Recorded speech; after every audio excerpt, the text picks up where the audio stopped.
Mes grands-parents ne sont pas d'origine du Congo, du Rwanda. C'est-à-dire pendant l'époque de la colonisation, ce sont des Belges qui ont colonisé le Congo et le Rwanda. Ils avaient besoin, d'abord avant c'était vraiment des villages, il n'y avait pas de frontières, on était vraiment c'était le même royaume. Quand ils ont mis des frontières artificielles, ils avaient besoin de main-d'œuvre au Congo. Parce qu'au Congo, Kinshasa, il y a trop de minéraux, même à l'époque là, il y avait des diamants, des or, il y avait beaucoup, même, vous pouvez même jeter des graines et ça pousse comme ça, même si vous n'avez pas labouré. Ils avaient besoin de main-d'œuvre pour l'usine des sucreries. Ils ont pris des main-d'œuvre au Rwanda. C'est là qu'ils ont pris mes grands-parents. Après la colonisation, il y a eu l'indépendance. Mes grands-parents ne pouvaient plus retourner. Mon grand-père, il était de l'ethnie Tutsi. Ma grand-mère, c'était Hutu.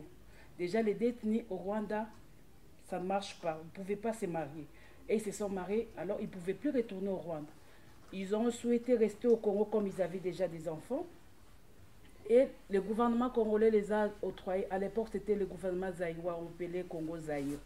On les a attribué la nationalité zaïroise, comme ils sont restés au Zaïre depuis longtemps. Après, on avait un président qui était dictateur, il a fait 32 ans au pouvoir.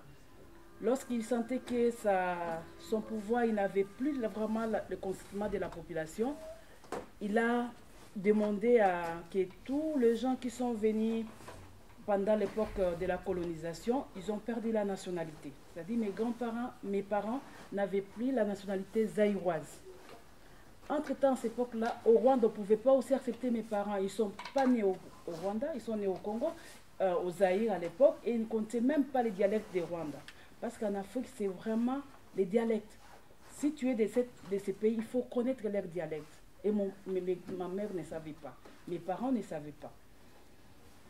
Ça a commencé des problèmes. Après, il y a eu la rébellion. Quand le président Mobutu, le deuxième président du Congo, il est parti, on a eu un président qui est venu à partir de la rébellion. C'était Laurent Désiré Kabila. Quand même, on a permis des gens qui se retrouvaient là-bas depuis longtemps de garder la nationalité. Mais ça a créé des problèmes entre la population. On était toujours attaqués. Il y avait toujours des problèmes avec des voisins qui savaient que vous n'étiez pas d'origine congolaise. Après près d'années, mon mari a commencé à faire la politique. Il y avait un parti politique, la minorité, tous, ce sont des Congolais tous, des Congolais qui n'étaient pas d'origine congolaise. Ils ont fait un parti politique pour défendre leurs droits parce qu'on est des minoritaires.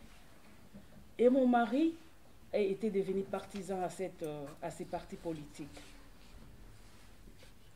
Après, il n'y a eu pas d'attente avec le gouvernement en place. Ils ont fait encore un autre parti politique clandestin. Mon mari s'est affilié encore là-bas. Moi, je ne savais pas. Il a eu des problèmes. On a assassiné mon oncle. C'est à partir de là que je sais que mon mari était engagé dans la politique. Il était membre de ces partis politiques clandestins qui cherchaient à renverser le pouvoir en place. C'était en 2012, juillet 2012. C'est le moment-là qu'on a quitté notre maison. C'est-à-dire, vous savez, on te dit qu'il faut quitter, on a assassiné ton oncle, il faut quitter parce qu'on cherche tous les membres de famille. Dans la maison, tu ne sais pas qu'est-ce que tu peux prendre. J'ai quitté chez nous, moi je suis née de 74, c'est-à-dire j'ai quitté en 2012. J'avais 38 ans. C'est-à-dire toute une vie que tu as fait, tu pouvais le prendre à ces moments-là. Je ne savais pas qu'est-ce que je pouvais prendre. Je ne savais pas, j'avais des enfants, je ne savais pas qu'est-ce que je pouvais prendre. À la dernière minute, j'ai pris des livres parcellaires, j'ai pris des bijoux. Je dis au moins ça, partout où je peux être, je peux vendre. Je le récupérais. C'est là qu'on a commencé notre vie de clandestinité. Avec mes 4 enfants, j'avais des autres enfants qui étaient chez moi, des enfants adoptés.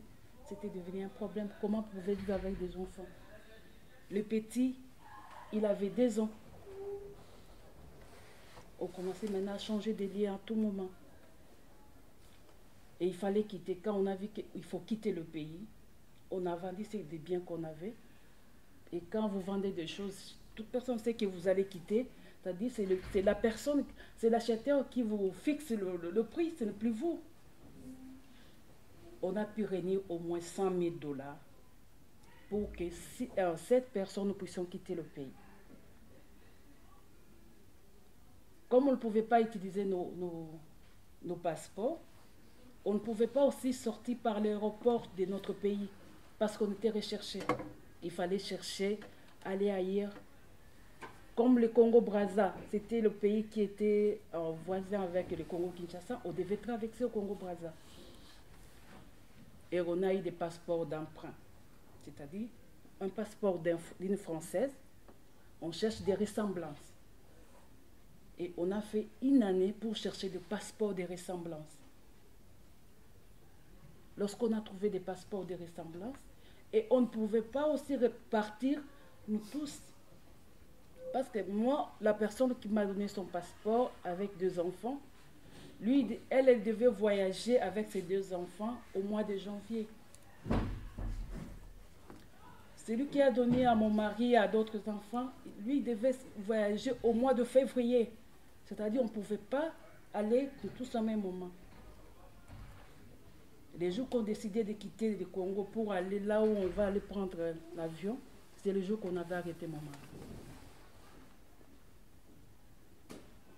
J'étais obligée, il y avait déjà le passeport, c'est-à-dire refuser de partir, c'est qu'on n'allait plus partir. Les gens qui nous ont aidés, les pasteurs, ils nous ont promis que je vienne avec les 2 enfants. Ils vont faire tout pour chercher à qui ils vont confier les 4 autres enfants. Après, ils vont voir les cas de mon mari. Moi, je suis arrivée en France en 2013, le 5 janvier 2013. Jusqu'à ce jour, mes enfants n'ont jamais venu. Mais j'avais déjà déboursé l'argent pour leur voyage. On avait une vie.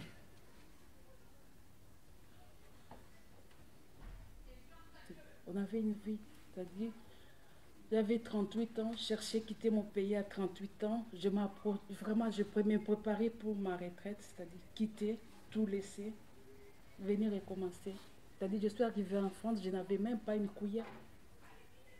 Si j'ai dit cuillère, peut-être c'est beaucoup. Cure-dent, je n'en avais pas. Je peux tourner dans la maison où j'habite, je n'ai même pas des souvenirs. Je n'ai même plus de souvenirs d'enfance. C'est-à-dire, dire aux gens qui viennent que c'est difficile de dire qu'ils viennent parce qu'ils veulent. Non, non. C'est pour chercher à protéger nos enfants. Merci.